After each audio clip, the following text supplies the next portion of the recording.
하겠습니다. 12장 10절 제가 읽겠습니다. 어떤 사람에게는 능력 해망을, 어떤 사람에게는 예언함을, 어떤 사람에게는 영들 분별함을, 다른 사람에게는 각종 방언 말함을, 어떤 사람에게는 방언들 통역함을 주시나니. 아멘. 자, 지난주에 능력, 예언, 영 분별의 은사에 대해서 배웠죠. 사실 그 굉장히 중요하고 또 쉽지 않은 얘기들이에요. 그만큼 우리가 지금 혼탁한 내용들이 많기 때문에 이것 온전히 배우려면은 1시간 잠깐 얘기해가지고 끝나지가 않겠죠. 그런데 그래도 우리가 조금씩이라도 조금 깊이라도 알아야 되는 것은 이번 기회에 그냥 옛날같이 그냥 뭐 이런 은사들이 있습니다 이러고 지나간다면 절대로 그 은사를 받지도 못하고, 물론 하나님이 주시는 거지만 받으려는 마음도 사실 잘 갖지도 않아요. 그러니까 항상 그렇게 교회를 오래 다녀도 뭐라고 그랬어요? 내 은사가 뭔지 모른다고 맨날 똑같은 얘기만 한다고 그랬잖아요. 그러니까 한 번은 마음 먹고 이걸 우리가 깊이 봐야 된단 말이에요. 또 뭐 이런 은사들이 있습니다. 아, 그렇구나. 이렇게 넘어갔다 하는 것은 절대로 그 은사를 받아도 제대로 사용도 못해. 그래서 내가 은사를 받은 게 뭔지도 알아야 되지만 어떻게 사용해야 되는 것, 어떤 의미가 있는 것, 이것도 우리가 제대로 알아야 된다는 거죠. 그래서 오늘은 이 지금 고린도전서 12장에 나오는 은사 가운데 마지막에 나오는 은사 2개, 방언과 통변의 은사, 여기에 대해서 우리가 말씀을 좀 나오려고 해요. 방언에 대한 은사는 14장에 또 나옵니다. 14장. 그러니까 이 바울 사도가 은사에 대해서 굉장히 설명을 사실 많이 하고 있는 거예요. 근데 14장의 내용을 나중에 여러분 꼭 다시 한번 보세요. 그 내용을 읽어보면 굉장히 부정적으로 얘기하는 것 같은 그런 뉘앙스가 느껴져요. 이게 무슨 얘기냐? 이 잘 해석하지 않으면 바울이 굉장히 방언의 은사에서 비판적으로 얘기하는 것 같이 들린단 말이에요. 특별히 여기에 알아듣지 못한다는 말이 나오거든요. 방언 못 알아듣잖아요. 이거 잘못 해석을 하면 심지어 어떤 느낌까지 받으면 이거 은사는 뭐하러 필요한가? 왜 주셨나? 차라리 없는 게 낫겠다. 이런 생각까지 하게 돼요. 이제 사실 바울이 이렇게 얘기하는 이유는 방언이 잘못됐다는 게 아니에요. 그걸 잘못 사용한 고린도 교인들이 문제예요.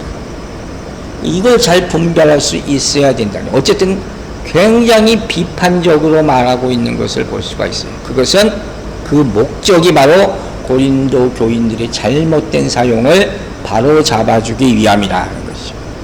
그래서 오늘 우리가 볼 것은 이제 14장에도 또 배우거든요. 방언과 예언의 은사에서. 오늘 무슨 얘기를 할 거냐?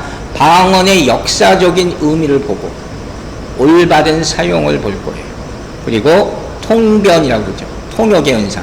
통역의 은사라는 것이 무엇인가, 통역의 의미가 무엇인가에 대해서 시간 안에서 설명을 하려고 합니다. 자, 12장 10절 다시 한번 제가 읽을게요. 다시 봅니다. 어떤 사람에게는 능력 행함을, 어떤 사람에게는 예언함을, 어떤 사람에게는 영들 분별함을, 다른 사람에게는 각종 방언 말함을, 어떤 사람에게는 방언들 통역함을 주시나니. 이 은사를 다 받게 되길 주의 이름으로 축원합니다. 얼마나 좋겠어요. 그죠? 방언은 보면 누가 이런 얘기도 하죠. 기독교 역사를 봤을 때 정말 말도 많고 탈도 많은 그런 은사다. 이 은사 때문에 논란도 많고 사실 다툼도 많아요.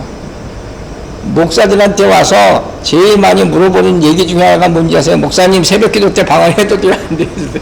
이 얘기 정말 많이 물어보거든요. 이거 가지고 꼭 싸워요. 누가 방언 시끄럽게 합니다, 안 합니다. 참 답답하고 안타깝죠. 그런데 지금 바울 사도가 이 문제를 다루는 이유가 뭔지 아세요? 가장 표면적인 이유가 이 방언이라는 것이 고린도 교회 내에서는 최소한 굉장히 높이 평가받던 은사임은 사실이라는 거예요. 우리 13장에 사랑장이 나오잖아요. 자, 13장 1절 읽어보세요. 고린도서 13장 1절. 내가 사람의 방언과 천사의 말을 할지라도 사랑이 없으면 소리나는 구리와 울리는 꽹과리가 되고 그랬잖아요. 이거 뭐예요? 방언과 사랑의 은사를 비교할 정도로, 그 정도로 방언의 은사를 높이 평가한 거예요. 이들은 공적인 예배에서 막 방언하고 예언하고 그랬단 말이에요. 그런 교회 가보셨어요? 저는 옛날에 미국 교회 가는데 본 적이 있거든요. 정말 예배 한 3시간 해요. 막 일어나서 예언하고 막 그래요. 막. 그런데 그게 얼마나 정말 소위 말하는 서프라이즈한 일이겠어요. 게다가 여기 나오는 이런 얘기가 나오잖아요. 여기 13장에 뭐라고 그랬어요? 사람의 방언과 여러 가지 말을 한다는 거거든요. 여러 가지 외국어 언어를 다 한다는 거예요. 그리고 천사의 말, 영의 언어로 또 기도한다는 거예요. 이런 일을 예배 가운데 막 행한다는 거예요. 그러니 이건 그것 자체만 보면 엄청나게 놀라운 일을 행하는 것은 분명하다는 거예요. 그렇겠죠. 그런데 자, 우리가 고린도전서 12장부터 은사에 대해서 쭉 시작하면서 이 바울은 이 방언과 통역의 은사를 가장 뒤에다 뒀어요. 그래서 어떤 사람은 이걸 뭐라고 해석하냐면 이 은사를 가장 폄하하게 평가했다는 거예요. 굳이 순서대로 하자면 그 순서가 전부는 아니지만 또 성경 가운데 그 순서가 의미심장한 것도 있잖아요. 그 심지어는 13장에서 뭐라고 했어요? 꽹과리 소리와 같다. 아무리 시끄럽게 떠들어도 아무 의미가 없는 소리와 같다 하는 거예요. 왜 이렇게 얘기했다고요? 고린도 교회에 편향된, 교인들의 편향된 시각을 교정하려고 하는 거예요. 뭐가 잘못된 거라고 그랬어요? 방언 받지 못한 사람들을 실족해 만들었잖아요. 이런 경우가 그때도 있고 오늘날도 있단 말이에요. 옛날에 많았었다고 제가 자주 얘기했잖아요. 자, 먼저 이제부터 이 하나를 볼 거예요. 여기서 바울이 말하는 방언이라는 단어 앞에 뭐라고 되어 있어요? 각종 방언이라는 말이 있어요. 즉 고린도 교회에는 아주 다양한 종류의 방언이 행해졌다는 거예요. 이것도 의미심장해요. 자, 성경에는 보통 우리가 3가지 종류의 방언을 볼 수 있다고 얘기를 합니다. 그 첫 번째가 뭐냐면 방언이라는 원래 언어적 의미는 뭐냐? 각 민족들이 사용하는 언어예요. 랭귀지. 방언이라는 것이 뭐라 했어요? 원어적인 텅이 혀라고 했죠. 혀. 언어예요. 말. 사도행전 2장 4절 보세요. 그들이 다 성령의 충만함을 받고 성령이 말하게 하심을 따라 어떻게 됐어요? 다른 언어들로 말하기를 시작하니라. 이게 방언이에요. 다른 언어, 랭귀지란 말이에요. 그러니까 초대교회도 그렇고 지금 고린도교회도 그렇고 각 나라에서 온 이방인들이 많잖아요. 각자 다른 언어를 한단 말이에요. 그리고 또 고린도교회 거기서 사는 사람들 가운데 우리도 언어의 은사도 있는 사람, 여러 가지 말 잘하는 사람들이 있잖아요. 그렇듯이 여러 가지 말을 잘하는 사람들이 있다는 거예요. 뭐 옛날에 보면 나는 영어 방언 받았다, 무슨 방언 받았다, 그런 사람들이 있었거든요. 그러니까 그런 은사들, 다른 언어들을 말하는 거예요. 심지어 여러분, 모든 종교에 다 방언이 있어요. 방언은 다른 언어를 말한다는 게 첫 번째예요. 두 번째 방언의 의미는 뭐예요? 바로 대부분의 사람들이 뭐라고 해석하냐면 황홀한 상태에서 자신이나 다른 사람이나 알아듣지 못하는, 내가 해도 내가 못 알아, 다른 사람도 나 못 알아들어, 그 말을 바로 방언이라고 한다는 거예요. 무의식의 상태에서. 그래서 옛날에 방언을 부정하는 목사님들은 맨날 그랬어요. 그거 뭐 정신 나간 상태에서 하는 소리입니다.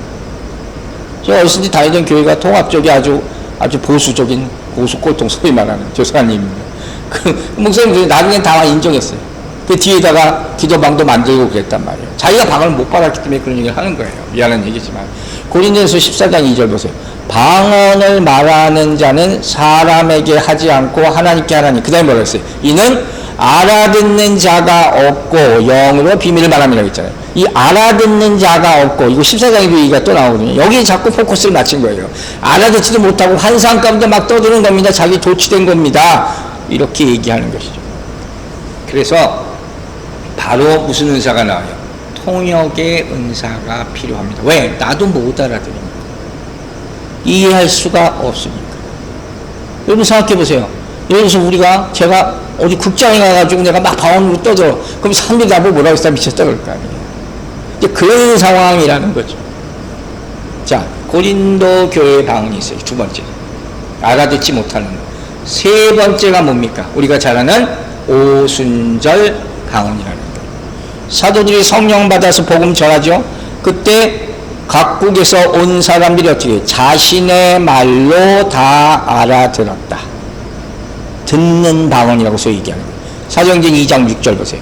이 소리가 나매 큰 무리가 모여 각각 자기의 방언으로, 이게 언어예요. 자기 언어, 자기 랭귀지. 제자들이 말하는 것을 듣고 소동했다.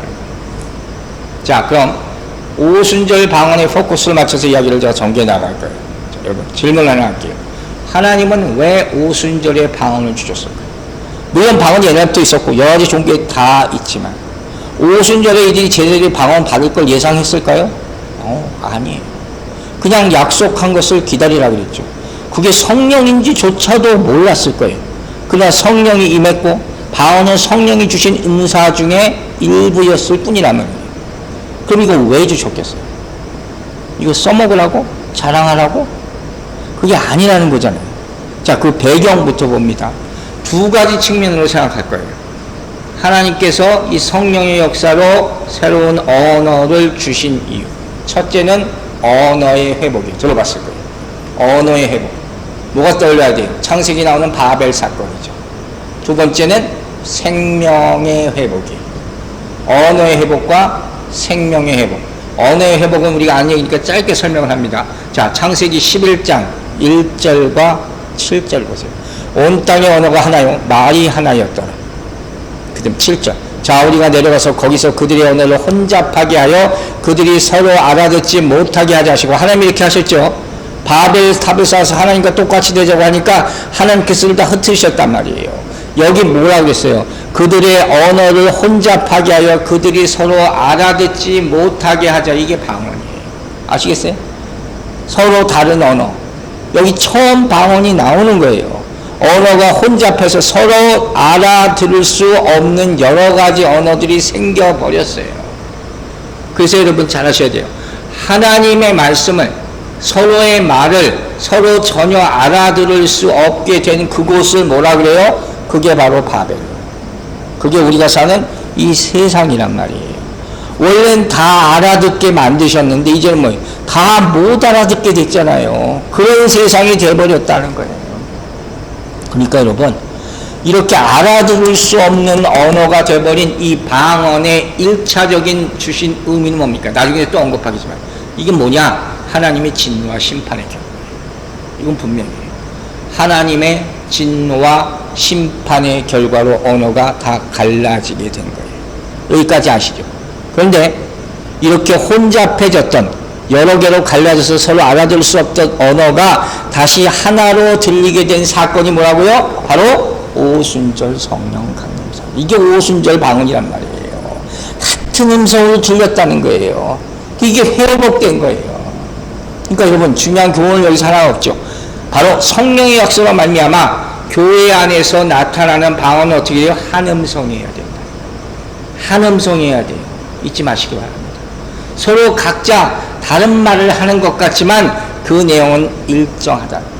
그리고 그 방언이 역사가 왔을 때 사도행전에 나오는 모습처럼 다 순종해야 되는 거예요. 말의 힘이라는 게 어마어마한 거 아시죠?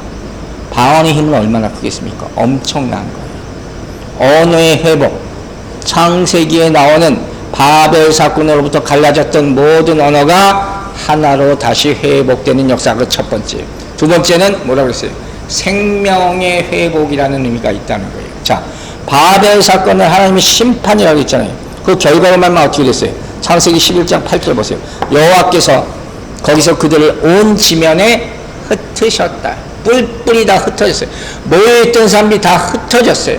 왜? 모이면 불순종하고 우상 세우고 뭐 나쁜 일만 계속 맨날 싸우고 다 흩어져 버리셨어요. 그래서 언어도 자연적으로 달라지게 되는 거예요. 하나님의 분명한 심판이죠. 그런데 이와 아주 유사한 사건이, 하나님의 심판임, 진노가 임하는 사건이 출애굽기에도 또 나타납니다. 그리고 이 출애굽기에 나타난 사건이 정말 중요한 이유는 이 사건과 오순절 사건이 연결되기 때문이에요. 자, 출애굽기 32장 1절 봅니다. 백성이 모세가 산에서 내려오미 더딤을 보고 모여 백성이 아론에게 이르러 말하되, 제가 줄쳐놓은 거 항상 주시하세요. 여기 말이 나오죠. 이르러 말, 일어나라 우리를 위하여 우리를 인도한 신을 만들라. 이 모세 곧 우리를 애굽 땅에서 인도하여 낸 사람은 어찌 되었는지 알지 못합니다. 이스라엘이 우상에 미쳐서 모세를 보지 못해요.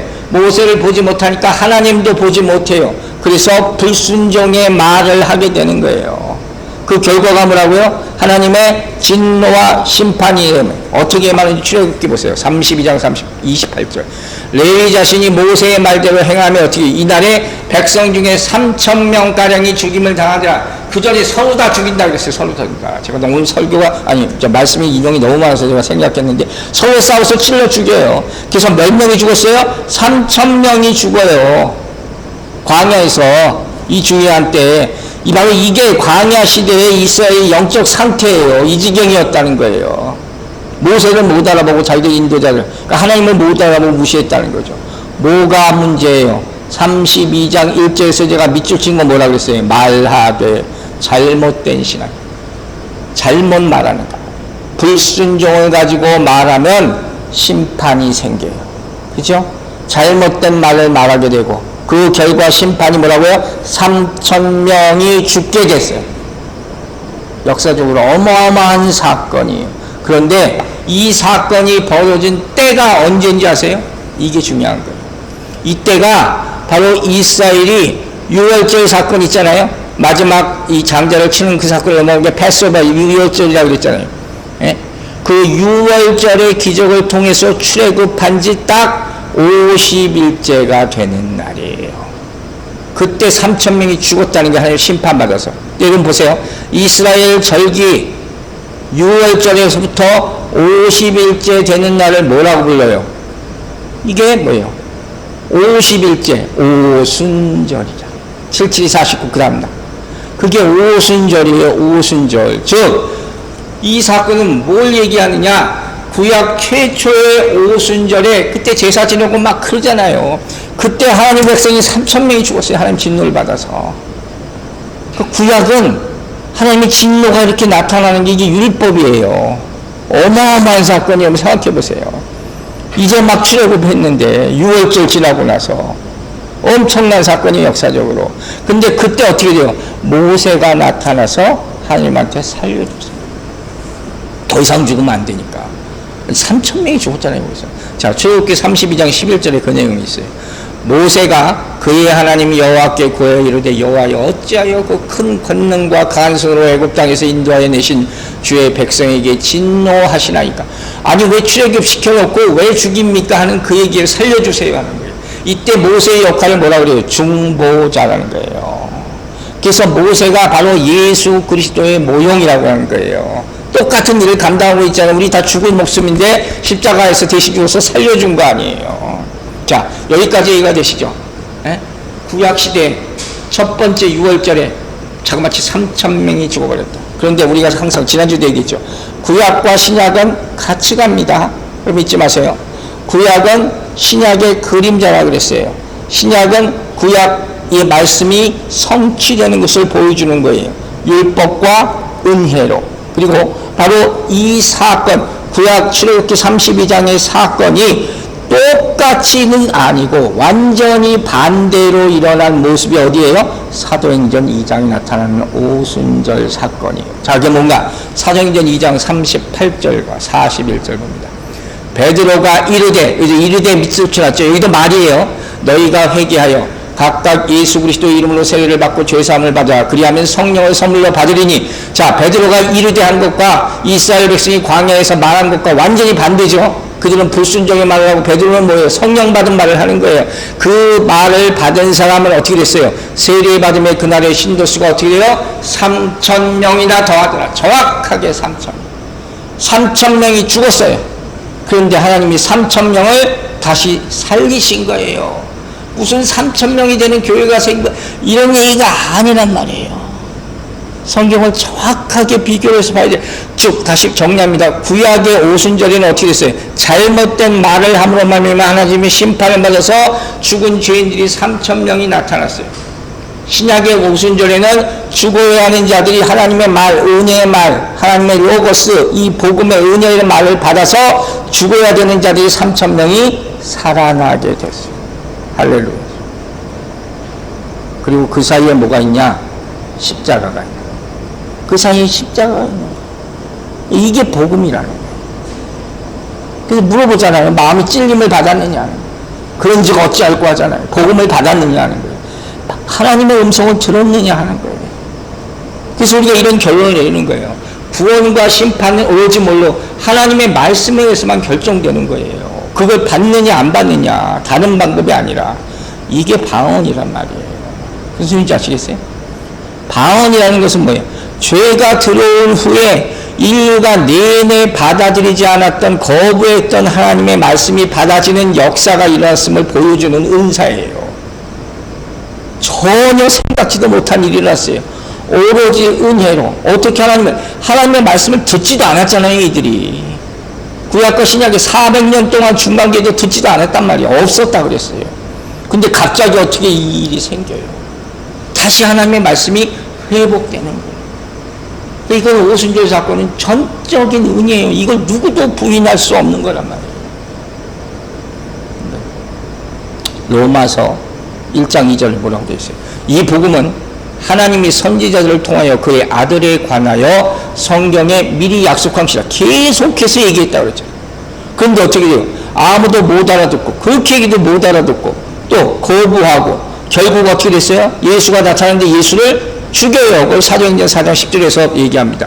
너희와 모든 이스라엘 백성들은 알라. 너희가 십자가에 못 박고 밑을 쳐놨죠. 내가 죽였다는 게 우리가 다 죽였어요. 우리가 죽인 거란 말이에요. 자, 이제 방언의 의미 몇 가지를 다시 정리합니다. 첫 번째, 앞서 얘기했던 거죠.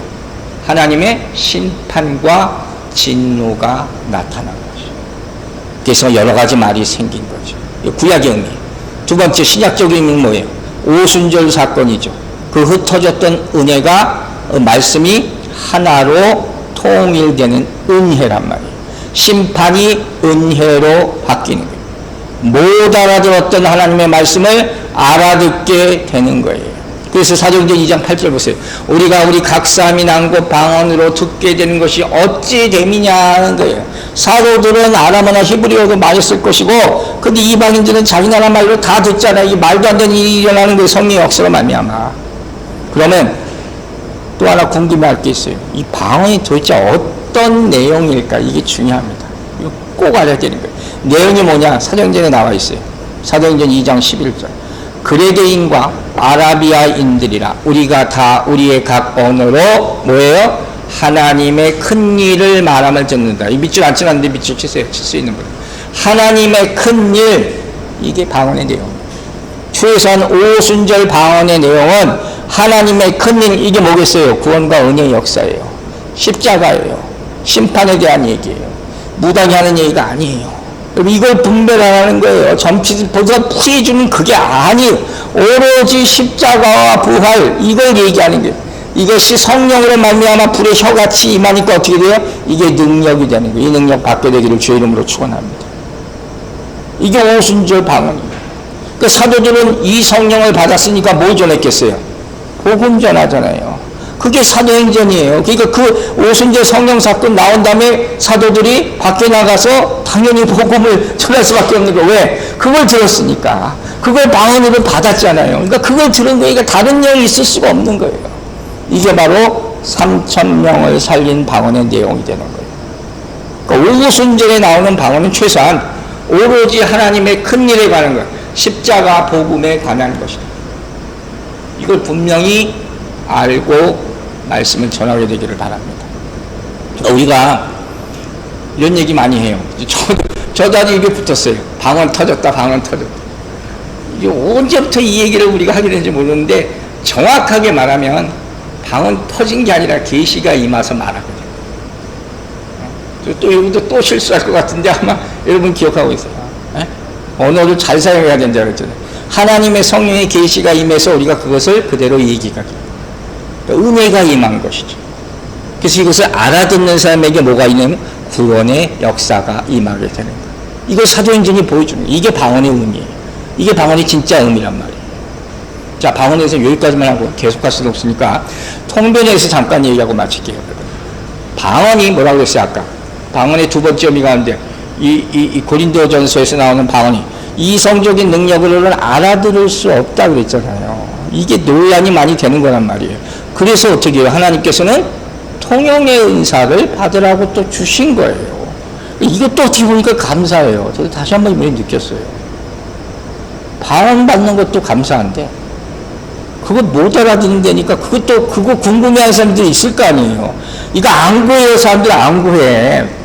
정말로 많이 안 구해요. 그런데 그것도 주시는 거예요. 그럼 이 통역이라는 게 뭐냐? 영어 성경을 보니까 쉽게 우리가 잘 아는데 interpretation이라는 거예요. 그 번역이에요. 번역. 제가 이거 어떻게 설명할까 생각하다가 아이디어 하나 떠올랐어요. 얼마 전에 한국의 봉준호라는 영화 감독 있잖아요. 아주 세계적으로 유명하게 되는 감독이 무슨 영화죠? 갑자기 생각이 나요.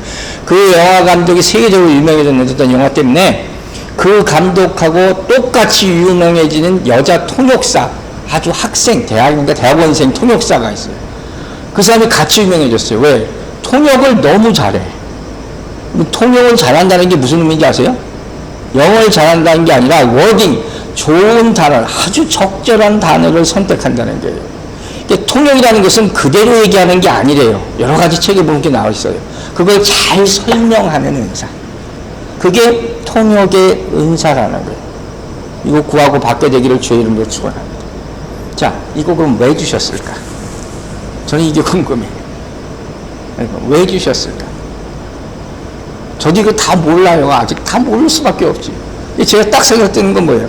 이거 필요한 사람이 있으니까, 받기를 원하는 사람이 있으니까, 공동체 가운데 내가 방언을 하는데 나는 방언이 뭐지? 너무너무 궁금해요. 물어보는 사람도 있을 거 아니에요.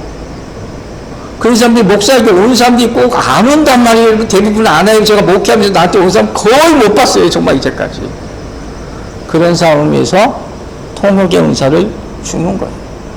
이건 자랑할까지 전혀 아니죠. 또 추측하지 못. 내가 통역의 은사를 받은지 안 받은지 성령님은 아십니다. 그죠? 내가 함부로 추측해서 말하면 안 돼요. 왜? 성경을 보면요, 통역의 은사에 대해서 자세히 설명이 안 돼 있어요. 이런 건 정말 우리한테 조심하라 하는 거예요. 그리고 한 가지 알 수 있는 건 있어요. 방언은 뭐예요? 영의 기도잖아요. 그러면 그 통역돼서 나오는 말도 뭐예요? 영적인 내용이에요. 귀신 말하는 게 아니에요. 점치든 얘기하는 게 아니에요. 내 장래가 어떻게 될까요? 이걸 내가 방언으로 했는데 그걸 통변해 주니까 그거 둘 다 가짜라는 얘기예요. 아시겠어요? 이렇게 분별하는 거예요. 그런 내용을 하나님께서 영의 역사로 얘기해 주지 않는단 말이에요. 이건 일상의 자기 운명에 관한 거지. 그렇잖아요. 그렇게 분별하는 거예요. 자, 그러면 정리를 하면서 하나 생각해 볼게요. 왜 통역이 필요한가? 아까 뭐라고 그랬어요? 방언을 못 알아들으니까. 가장 기본적인 이유예요. 못 알아듣는다고 성경에 분명히 나와 있어요. 예를 하나 들게요. 방언의 첫 번째 내용이 의미가 뭐라고 그랬죠? 심판과 저주잖아요. 분명히 구약적인 의미에서. 그럼 이걸 하나님께서 우리에게 선포하면 사람들이 알아들어요? 못 알아들어요? 못 알아들어요. 못 알아듣고 안 알아들으려 하고 사단이 방해합니다. 세상이 거부하고. 그래서 방언을 듣고 통역을 하는 것이 믿는 자들에게는 자기 영혼의 유익이 되고 믿지 않는 사람에게는 구원의 유익을 가져온다는 거예요. 장래에. 그래서 이게 반드시 받으라는 거예요. 필요하다는 거예요. 하나님의 뜻을 깨닫게 하니까. 아니면 평생 모르고 살다가 죽을 수가 있잖아요. 내가 어디 갈지도 모르잖아요. 그래서 방언과 통역이 필요하다는 거예요. 또 하나 알 수 있는 것. 고린도 교회에 나타난 방언이 오순절 성령 강림할 때 나타난 방언과 질적으로 다르다는 것이죠. 어떻게 달라요? 자, 보세요. 사도행전 2장 7절 8절. 다 놀라 기이 여겨 이르되 보라, 이 말하는 사람이 다 갈릴리 사람이 아니라. 다 비슷한 게 계속 나오는 거예요. 우리가 우리 각 사람의 난 곳 방언으로 듣게 되는 것이 어쩜이요? 이렇게 나와 있죠. 이게 무슨 소리예요? 오순절 방언은 통역이 필요 없어요. 그죠?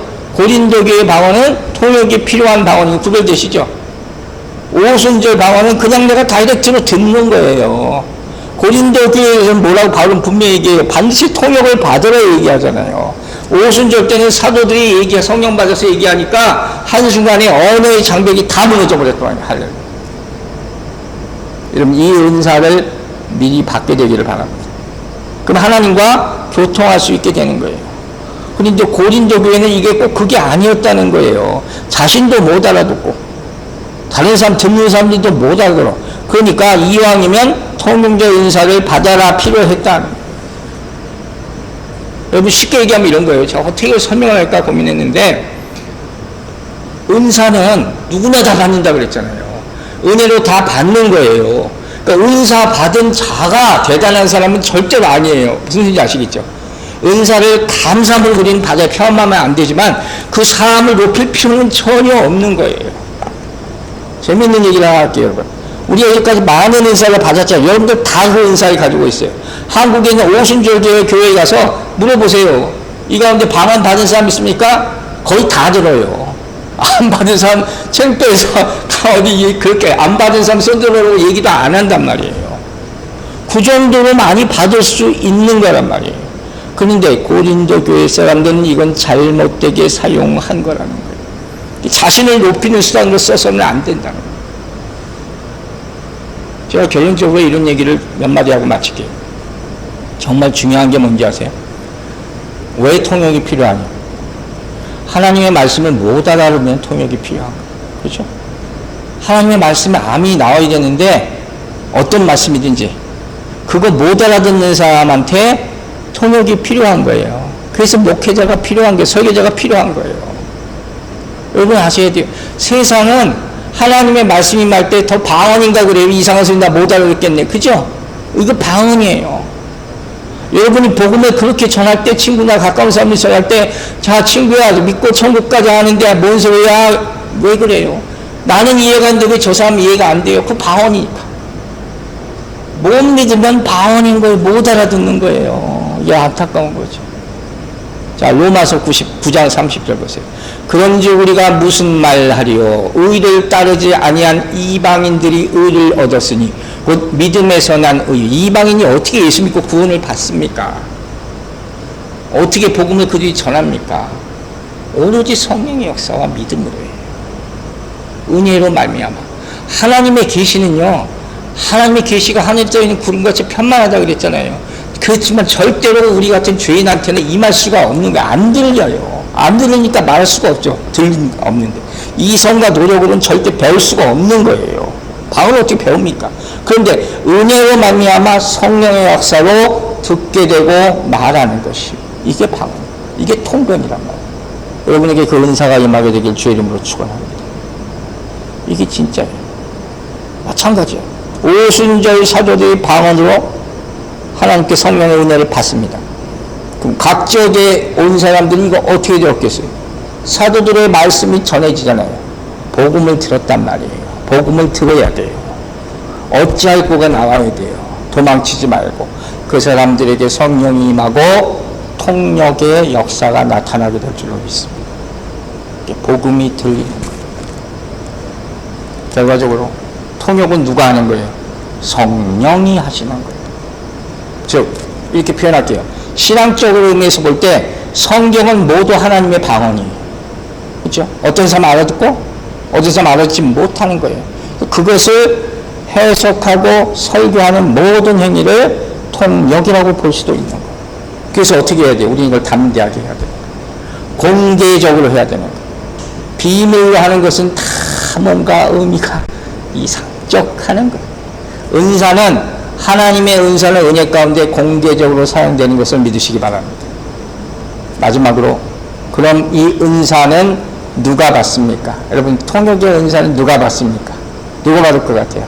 아주 재미있는 얘기가 마지막에 나왔어요. 고린도전서 14장 13절 그러므로 방언을 말하는 자는 통역하기를 어떻게 해요? 기도할지니. 참 놀랍게 이제까지 나온 여러 가지 은사 가운데 기도해서 받으라는 얘기가 하나도 없어요. 근데 마지막 통역에 관한 말은 14장에 이제 나중에 또 얘기하겠지만 거기는 기도하면 주실 것이다.